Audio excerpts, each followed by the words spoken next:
Oh, they came on now, oh, my God, I was the best to work. How got it? Okay, yeah, you go, Mount. I can't do the work when I'm alone.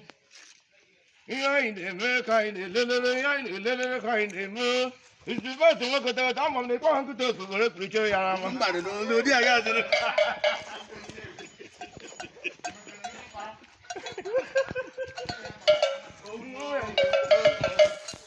no, you do, Mount. No, you go. No, you go. Yeah, you go, they move. Mama, tomorrow, you know, I think I want to go about it. I'm not going to do. I got this face. I got really a monk. When you don't know, yes, I do it. I think I'm going to put on more we learn on you. More we learn on you. More we learn on you. Every minute I told you. I can't put it up when you can. I don't know what I'm not for.